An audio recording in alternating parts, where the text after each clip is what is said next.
और ओपी राजभर से हमारे संवाददाता ने बात की है, सुनते हैं। ओम प्रकाश राजभर हमारे साथ है। राजभर जी, क्या बात हुई है? क्या बात हुई है? इसको बंद हो जाने दीजिए, जगह हो जाएगी।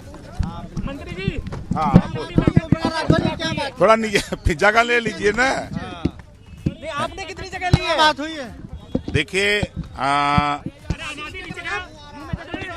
सभी हमारे मोर्चे के सभी राष्ट्रीय अध्यक्ष हम सब लोग मिलकर के ये तय किए हैं कि चरणबद्ध तरीके से सूची जारी होगी और 403 सीटों पर हमारा मोर्चा चुनाव लड़ेगा और माननीय अखिलेश यादव को मुख्यमंत्री बनाने के लिए हम लोग यहाँ से प्रण लेके जा रहे हैं और हम लोग गाँव की ओर चल करके और गाँव को समझाने का प्रयास करेंगे कि जिन मुद्दों के आधार पे, चाहे वो जातिवार जनगणना का हो, चाहे घरेलू बिजली का बिल माफी का हो, चाहे अन्ना पशु का सवाल हो, चाहे सामाजिक न्याय समिति का सवाल हो, चाहे गरीबों के इलाज फ्री का सवाल हो, सारे मुद्दों पर हम लोग एग्री होकर के यहाँ से सब लोग गए। नहीं, क्या क्या बातें और हुई हैं? ये कि आप लोग सीटें क्या कब बटेंगी, किसको कितनी सीट मिलेगी? कितने पे लड़ेगा, आप कितने पे लड़ोगे, ये तय हुआ होगा ये ना। सब तो बात हुई होगी यार, ऐसा तो नहीं आप मुस्कुरा रहे हैं खाली। नहीं है भाई, 403 सीटों पर तो बता तो रहा हूँ। 403 तो विधानसभा की कुल सीटें, आपको कितनी मिलेंगी? हमारा मोर्चा 403 पर लड़ेगा। आपको कितनी मिलेगी, ये तो आज बात हुई होगी।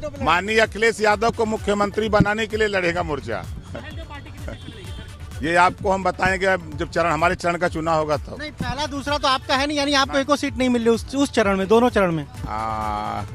हम नहीं लड़ेंगे उधर। पहले दूसरे में नहीं लड़ना है। आरएलडी को कितनी मिल रही? अभी कोई सूचना नहीं है, सही बात ये है। नहीं, प्रेस कॉन्फ्रेंस करके जारी करेंगे या ऐसे ही ट्विटर पे ट्वीट कर देंगे लिस्ट? ट्विटर पर हो जाएगा, प्रेस वार्ता भी हो जाएगी। अभी लोगों से बात हो गई है, बातचीत का जो रिजल्ट आएगा आप लोगों के सामने ये देखिए। माने कि इस गठबंधन में आरएलडी को सबसे ज्यादा सीट दे रहे हैं अखिलेश यादव, ये माने, और आप दूसरे नंबर पर हैं। सबसे ज्यादा मोर्चा 403 सीट पर चुनाव लड़ रहा है। आप कुछ बता नहीं रहे, खाली मुस्कुरा रहे हैं। भाई से पूछ लीजिएगा, बता देंगे। ठीक है, तो ये कब तक जारी होगी, लिस्ट कब जारी होगी? जल्दी। कह रहे हैं कि यहाँ पर जो है वो कहीं ना कहीं जिस तरीके से ये स्थिति है, वहाँ पर वो कह रहे हैं कि 403 पर जो है वो गठबंधन लड़ेगा। पहले और दूसरे चरण में वो एक भी सीट पर चुनाव नहीं लड़ेंगे, यानी उनको एक भी सीट नहीं मिलेगी, क्योंकि वो जो चरण है वहाँ पर उनका, अगर हम कहें तो उस तरीके से ना उनके कैंडिडेट है, ना उस तरह से उनकी, अगर हम कहें उनके लोग वहाँ पर तैयारी है। हाँ, ये जरूर है कि आरएलडी को सबसे ज्यादा सीट इस पहले और दूसरे चरण में मिलेगी। ये सवाल जो हमने पूछा उस पर वो मुस्कुरा रहे थे, पर इतना जरूर तय है आज या कल 1-2 दिन के भीतर ही जो लिस्ट है वो पहले और दूसरे चरण की समाजवादी पार्टी जारी कर देगी।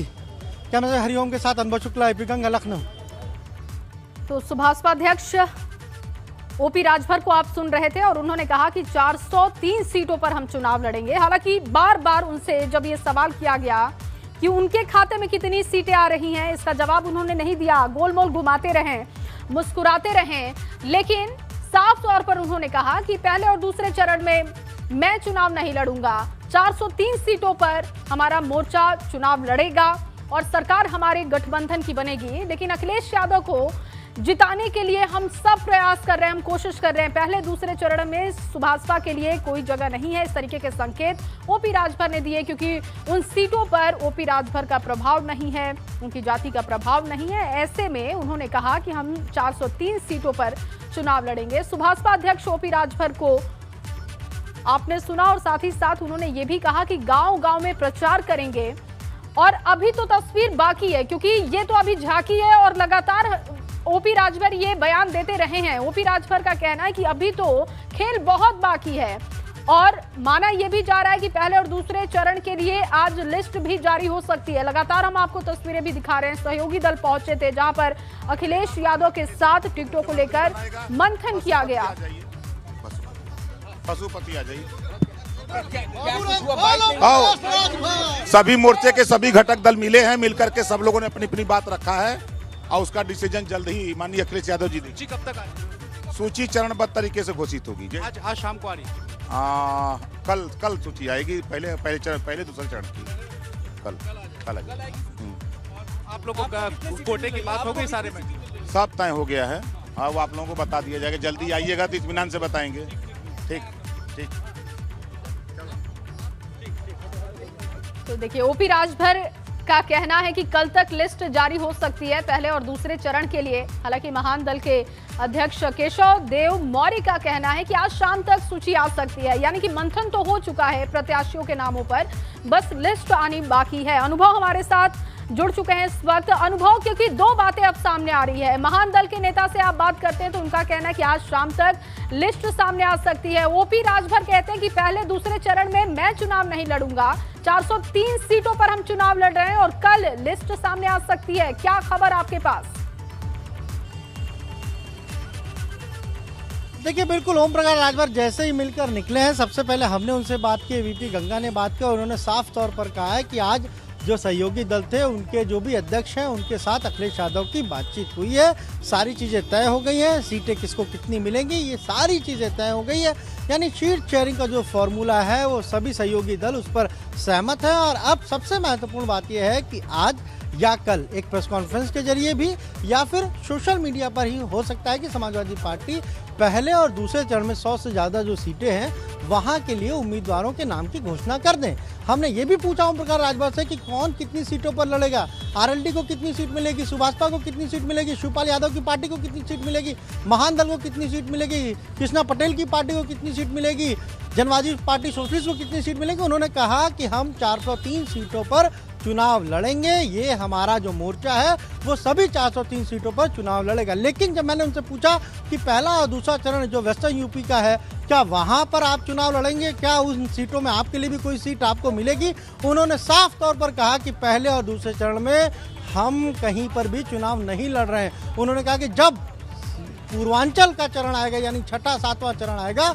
तब वो बताएंगे कि वो कितनी सीटों पर चुनाव लड़ रहे हैं। यानी ये बिल्कुल तय है कि अब समाजवादी पार्टी की ओर से आज या कल कभी भी पहले दूसरे चरण की जो उम्मीदवारों की लिस्ट है वो घोषित की जा सकती है। और सबसे महत्वपूर्ण बात जी, जब जो अलग अलग सहयोगी दल हैं उनके जो अध्यक्षों के साथ अखिलेश यादव की बातचीत हुई, देखिए एक और गाड़ी आ गई है, संजय चौहान जी यहाँ पर हैं। और संजय जी क्या कहेंगे? संजय जी क्या बात हुई आज अपने सभी सहयोगी दलों के साथ बैठक हुई और निर्णय लिया गया विधानसभा का चुनाव कैसे लड़ा जाए, क्या किन किन के मुद्दों पे बातचीत हो और बहुत जल्द ही पता चल जाएगा, सूचना मिल जाएगी किसको कितनी। ये अखिलेश जी यादव जी इसकी घोषणा करेंगे और बहुत जल्दी इसकी कर देंगे, बहुत जल्द ही कर देंगे, बहुत जल्दी कर देंगे। बिल्कुल बिल्कुल, मैं पूरी तरह से संतुष्ट हूँ और हमारा गठबंधन बड़े मुकम्मल ढंग से विधानसभा का चुनाव लड़ेगा। 2022 में पूरा पिछड़ा दलित अखिलेश यादव जी के साथ है। अगर हम आपको दिखाएं तो जनवादी पार्टी सोशलिस्ट के अध्यक्ष है और वो भी मिलकर निकले हैं, अखिलेश यादव से मुलाकात हुई है जी। ओम प्रकाश राजभर उनसे पहले निकले हैं और वो साफ तौर पर कह रहे हैं कि हम 403 सीटों पर चुनाव लड़ेंगे।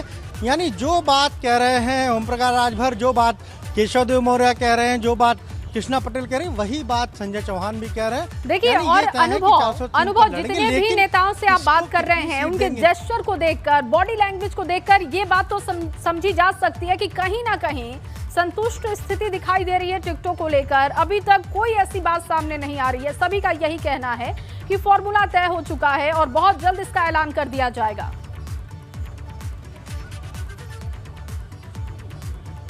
देखिए, 3 महत्वपूर्ण बातें अखिलेश यादव ने अपने सहयोगियों के साथ कही हैं जब बैठक हुई है, टेबल टॉक हुआ है, सब लोग टेबल पर आमने सामने बैठे हुए थे और ये कहा है कि किसी भी संवेदनशील मुद्दे पर कुछ भी बयान देने से सभी सहयोगी दलों को बचना है।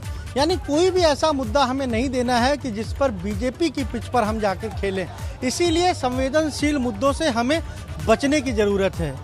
दूसरा ये कहा है कि जिस तरीके से चाहे हम कहें गाय की बात है, सांड की बात है, सहयोगी दल के लोग करें वो करें, लेकिन शायद अखिलेश यादव इस पर अब बात अनुभव रोकूंगी आपको, आप बनेंगे हमारे साथ। इस बीच एक बड़ी जानकारी आ रही है, सीधे उसी का रुख करेंगे। बड़ी खबर अपने दर्शकों को बता दे, हरिओम यादव को सपा ने निकाल दिया और सपा ने 6 साल के लिए पार्टी से निष्कासित कर दिया है। पार्टी विरोधी गतिविधियों में पार्टी से निकाला गया है, ये बड़ी खबर मिल रही है। और अब से थोड़ी देर पहले हमने आपको तस्वीरें दिखाई थी, हरिओम यादव जो कि भारतीय जनता पार्टी में शामिल हो चुके हैं, उनको लेकर ये खबर सामने आ रही है। देखिए ये लेटर भी जारी किया गया है हरिओम यादव ने आज बीजेपी ज्वाइन किया, हमारे साथ बातचीत के लिए मौजूद है। सर, क्या कारण रहा है कि आप सपा छोड़कर बीजेपी में आए?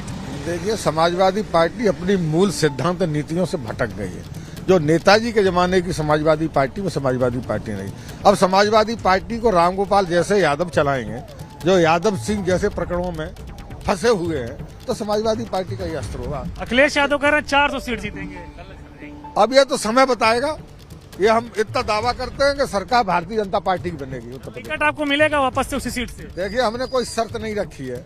अगर प्रदेश नेतृत्व तो राष्ट्रीय नेतृत्व इस लायक हमें समझेगा कि हम चुनाव जीत सकते हैं, तो हमें जरूर चुनाव लड़ाएंगे। स्वामी प्रसाद मौर्य पे क्या कहेंगे? वो कल ही छोड़कर गए हैं बीजेपी। ठुके हुए कारतूस है। कई और सारे विधायक छोड़ के जा रहे हैं, उनके लिए क्या कहेंगे? कोई नहीं जा रहा। कौन जा रहा है? ये हैं हरिओम यादव, जिनका कहना है कि स्वामी प्रसाद मौर्य फूके हुए कारतूस हैं। इन्होंने बीजेपी के सामने कोई शर्त नहीं रखी है। अगर बीजेपी इनको टिकट देती है तो ये चुनाव जरूर लड़ते हैं। कैमरामैन कपिल के साथ अविनाश तिवारी, एबीपी गंगा, दिल्ली।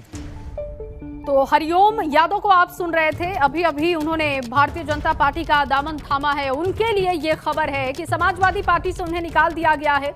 लेटर भी जारी किया जा चुका है और सपा ने 6 साल के लिए पार्टी से निष्कासित किया है। दरअसल पार्टी विरोधी गतिविधियों में वो शामिल थे और अब उन्हें पार्टी से निकाल दिया गया है। हालांकि वो भारतीय जनता पार्टी के साथ हैं और उन्होंने कहा कि इस बार 2022 में भी भारतीय जनता पार्टी की सरकार बनेगी। स्वामी प्रसाद मौर्य को लेकर जब सवाल किया गया तो उन्होंने कहा कि वो फूके हुए कारतूस है और कोई भी भारतीय जनता पार्टी से नहीं जा रहा है। स्वामी प्रसाद मौर्य जो दावा कर रहे हैं उन दावों में बिल्कुल दम नहीं है। लेकिन समाजवादी पार्टी और उनके नेताओं को अगर आप सुने तो उनका कहना है कि 14 जनवरी को बहुत बड़ी तस्वीर सामने आएगी। कई बड़े नेता भारतीय जनता पार्टी के समाजवादी पार्टी का दामन थामेंगे। उस वक्त की तस्वीरें आपको दिखा रहे हैं जब हरिओम यादव ने भारतीय जनता पार्टी का दामन थामा। स्वतंत्र देव सिंह, केशव प्रसाद मौर्य, दिनेश शर्मा, जिन्होंने पार्टी की सदस्यता उन्हें ग्रहण कर। एक और बड़ी जानकारी आपको दें, मनोज पांडे को अखिलेश यादव ने जनेश्वर ट्रस्ट पर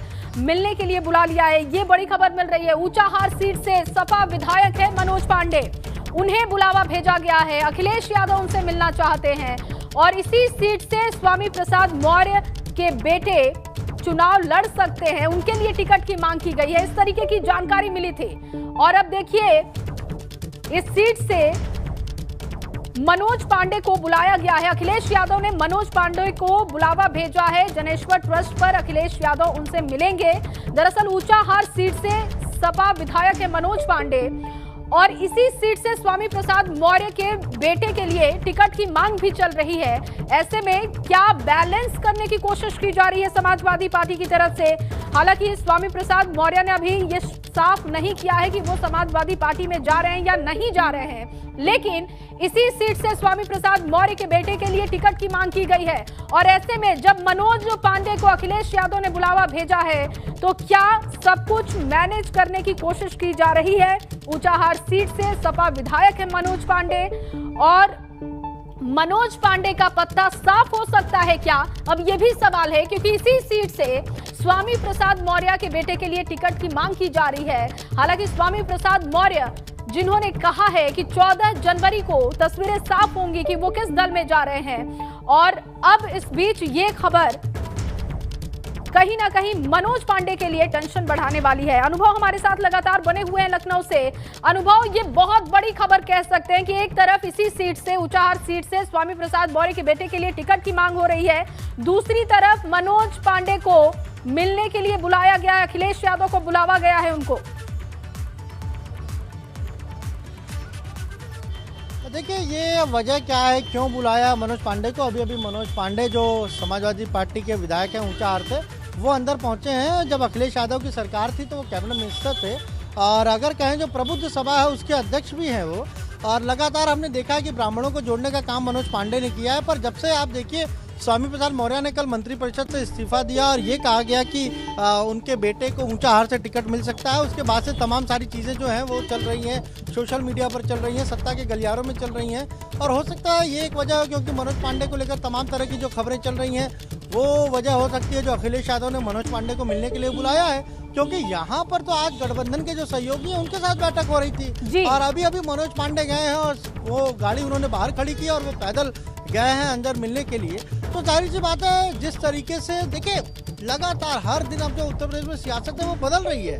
ऊंचा हार माना जा रहा था कि जो समाजवादी पार्टी की ओर से मनोज पांडे चूंकि सिटिंग विधायक हैं उन्हें कंटिन्यू किया जाएगा। अब इस तरह की चर्चा आ गई है कि स्वामी प्रसाद मौर्य आए हैं अपने बेटे के लिए, वो वही सीट मांग रहे हैं, तो शायद मनोज पांडे की सीट बदली जा सकती है, वो रायबरेली से चुनाव लड़ सकते हैं। उसके बाद और भी खबरें चल रही थी उनको लेके, इसलिए हो सकता है उनको अखिलेश यादव ने बुलाया। अब तो ये तभी उनसे जब बात होगी तभी ये पता चलेगा कि आखिर असल वजह क्या रही, क्यों उनको बुलाया है अखिलेश यादव ने। अखिलेश यादव से मुलाकात के बाद उन्होंने क्या कुछ बातें कही हैं, क्या कुछ किन चीजों पर चर्चा हुई है। बिल्कुल, लेकिन अनुभव इस बात से भी इनकार नहीं किया जा सकता क्योंकि स्वामी प्रसाद मौर्य के लिए अटकलें हैं कि वो समाजवादी पार्टी ज्वाइन कर रहे हैं। अखिलेश यादव ने ट्वीट करते हुए तस्वीरें भी साझा कर दी है। हालांकि स्वामी प्रसाद मौर्य ने कहा है कि इंतजार करना होगा, 14 जनवरी को तस्वीरें साफ होंगी।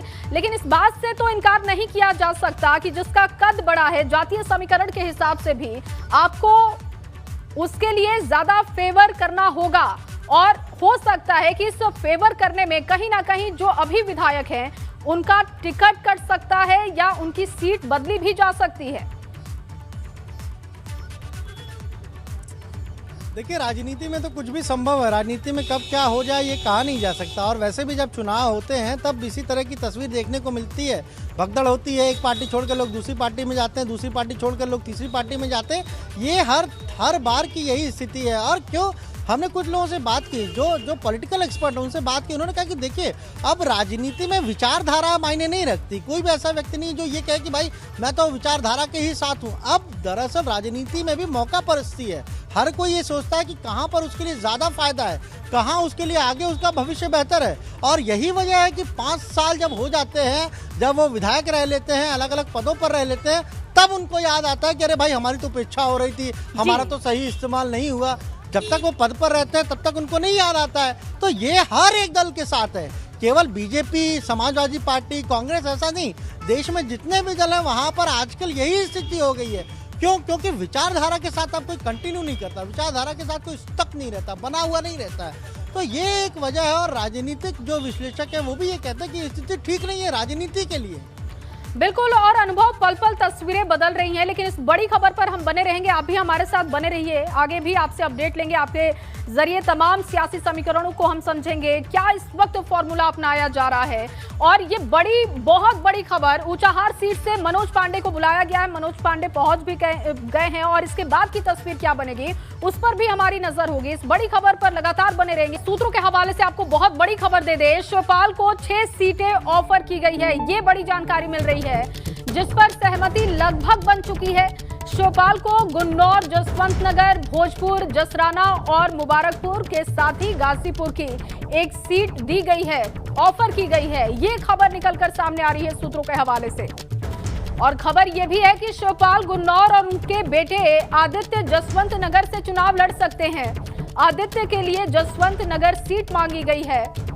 सूत्रों के हवाले से अहम खबर आप तक पहुंचा रहे हैं। बैठक खत्म हो चुकी है, शिवपाल यादव से अखिलेश यादव ने मंथन किया और मंथन के बाद जो बातें सामने आ रही हैं वो हम आप तक पहुंचा रहे हैं। देखिए, सूत्रों के हवाले से यह खबर है कि शिवपाल यादव को गुन्नौर, जसवंत नगर, भोजपुर सीटें ऑफर की गई हैं। और इसी खबर पर विवेक हमारे साथ जुड़ चुके हैं ज्यादा जानकारी के साथ। विवेक, जानकारी मिल रही है कि 6 सीटें शिवपाल यादव को ऑफर की गई हैं। बिल्कुल, देखिए जिस दिन अखिलेश यादव ने शिवपाल यादव के घर पे जाके मुलाकात की थी उसी दिन ये तय था कि प्रगतिशील समाजवादी पार्टी से अगर सीटें तय होंगी तो कितनी सीटें तय होंगी। एबीपी गंगा ने सबसे पहले कहा था कि 5 सीटों पर अखिलेश यादव ने रजामंदी जताई है और शिवपाल 10 से 11 सीटें मांग रहे थे। आज फिर शिवपाल यादव अखिलेश यादव के घर गए, आज सुबह वो उनके घर पहुंचे हैं और वहां पर चर्चा हुई है। वहां पर भी इसी बात की चर्चा रही कि कितनी सीटें मिलेंगी, लेकिन 5 सीटें जैसा एबीपी गंगा ने कहा था उसमें से एक सीट जो गाजीपुर की एक सीट बताई जा रही है वो शामिल करके 6 सीटों पर सहमति बनी है, ऐसा सूत्रों का कहना है। शिवपाल यादव बहुत पहले से जसवंत नगर सीट अपने बेटे आदित्य के लिए मांग रहे थे। जसवंत नगर मुलायम सिंह की सीट थी जिस पर बाद में शिवपाल सिंह यादव ने चुनाव लड़ा और अब शिवपाल सिंह यादव चाहते हैं कि जसवंत नगर से उनका बेटा आदित्य चुनाव लड़े। इस बात को लेकर सुबह चर्चा हुई थी। उसके बाद यहाँ पर शिवपाल यादव निकल गए थे अपने आवास पर और अखिलेश यादव सीधे पार्टी मुख्यालय पहुंचे। पार्टी मुख्यालय में गठबंधन दलों की एक बैठक हुई। उस बैठक में सभी जो गठबंधन के प्रमुख दल थे, चाहे वो राष्ट्रीय लोक दल हो, चाहे सुभाषपा हो, प्रसपा हो, कमेरावादी, अपना दल कमेरावादी हो, अपना दल जो महान दल है वो उनके प्रतिनिधि मौजूद थे, उनके पदाधिकारी मौजूद थे। सीटों को लेकर चर्चा हुई। उसमें 6 सीटें अखिलेश यादव ने सहमति जताई है, जिसमें से जो जसवंत नगर सीट है वो भी है। गुन्नौर एक सीट है जहां से शिवपाल यादव खुद चुनाव लड़ सकते हैं। जसवंत नगर से उनका बेटा चुनाव लड़ सकता है। इसके अलावा जसराना, भोजपुर और गाजीपुर की एक और सीट है। तो 6 सीटों पर सहमति सूत्र बता रहे हैं कि हो चुकी है। आधिकारिक घोषणा नहीं हुई है, लेकिन फार्मूला कम से कम प्रसपा से तो निकल ही आया है। पश्चिमी उत्तर प्रदेश में जयंत के साथ क्या फार्मूला होगा, कितनी सीटें होंगी, क्योंकि जयंत की मांग भी 35 सीटों से ज्यादा की है और वहां पर समाजवादी पार्टी अपने आप को कहां स्टैंड देख रही है, कहां खड़ा पा रही है, ये भी तय होना बाकी है। अगर समाजवादी पार्टी अपनी मजबूत स्थिति देख रही है तो ये 35 सीटों से कुछ आंकड़ा कम हो सकता है, लेकिन उसके बाद फिर वही स्थिति होगी जो सीटों की खींचतान होती है। जयंत की नाराजगी हो जाएगी अगर 35 सीटें नहीं मिली, क्योंकि उनका बड़ा प्रभाव उस क्षेत्र में माना जा रहा है। ओपी राजभर के साथ भी सीटों का कोई बहुत बड़ा मसला नहीं है, क्योंकि पिछले चुनाव में उन्होंने भारतीय जनता पार्टी के साथ गठबंधन में चुनाव लड़ा था और 4 सीटें उनकी हैं। तो अगर 4 भी मिल जाती हैं उनको तो उनके लिए नुकसान की कोई बात नहीं है, क्योंकि ओपी राजभर इस छोटे से इसमें 4 पर ही सहमत हो सकते हैं। 4 से 6 बिल्कुल, और वो बार बार ये बात विवेक कह भी रहे हैं कि उनको सीटों को लेकर कोई उनका सेट पैटर्न नहीं है या कोई बात उन्होंने ऐसी अपनी नहीं रखी है। जितनी सीटें मिलेंगी वो उतनी पर मान जाएंगे। स्वामी प्रसाद मौर्य इस वक्त हमारे साथ। सभी मेडिकल विज्ञापन के एक लाइन का प्रस्ताव लेकर के कि अनुसूचित जाति, अनुसूचित जनजाति और पिछड़े वर्ग के अभ्यर्थी उपयुक्त नहीं है पाए गए, इसलिए सामान्य लोगों को भर दिया जाए। अब बिना एडवर्टाइजमेंट निकाले आपको कैसे मालूम कि अभ्यर्थी नहीं पाए गए? लेकिन यही कहा जा रहा है कि ये बात पहले सरकार में रहते हो क्यों नहीं की? अब जब आचार संहिता लागू हो गई, चुनाव की डेट डिक्लेयर हो गई, तब इनका कहने का क्या होगा? मैं सरकार में रहते हुए सरकार के बाहर नहीं कह सकता था। कैबिनेट में कहना चाहिए था, कैबिनेट में कहा। कैबिनेट में विरोध करना चाहिए, विरोध दर्ज कराया। कैबिनेट में जहां आपत्ति करनी थी वहां आपत्ति दर्ज किया। अब मंत्री हूं तो मैं सड़क और गली पर उसमें नहीं बोल सकता था। आज मैं सड़क गली बोल सकता हूं। उस समय मैं मंत्रिमंडल की सामूहिक जिम्मेदारी का निर्वहन भी करता था और अपनी बात को भी मजबूती से उचित प्लेटफॉर्म पर करता था। उस समय का उचित प्लेटफॉर्म कैबिनेट, राष्ट्रीय नेतृत्व था। आज का उचित प्लेटफॉर्म सार्वजनिक स्थान है, सड़क है, गली कूचा है और सार्वजनिक स्थल है। आप लोग हैं, जनता है। इसलिए आज जब मंत्री मैं नहीं हूँ तो मंत्रिमंडल की सामूहिक जिम्मेदारी के निर्वहन की जिम्मेदारी भी मेरे ऊपर नहीं है। आखिरी सवाल है कि मंत्री दारा सिंह चौहान, सैनी जी का नाम आप ले रहे हैं कि वो भी आपके साथ में समाजवादी पार्टी 14 तारीख को ज्वाइन करेंगे, लेकिन वहाँ से तो खंडन हो रहा है। मैंने क्या आपसे एक बार भी नाम लिया? अपनी बाइट से आप दिखा दीजिए। एक बार भी मैंने जब चर्चा ऐसी हो रही है कि स्वामी प्रसाद जी के साथ ही हो रही होगी तो उसको मेरे नाम से क्यों जोड़ा जा रहा है? मैंने तो कभी किसी के नाम भी नहीं लिया। आ रहे हैं कि नहीं ये लोग? कौन आएगा कौन नहीं आएगा 14 जनवरी को स्पष्ट हो जाएगा। खिचड़ी भोज होगा उस दिन सारे नेताओं को। स्वाभाविक रूप से वो इत्तेफाक से खिचड़ी की तारीख भी है।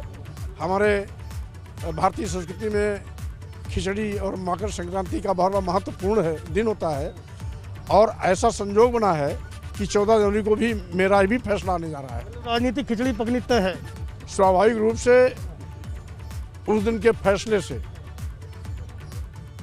जो सरकार है इसकी विदाई तय और नई सरकार का आना तय।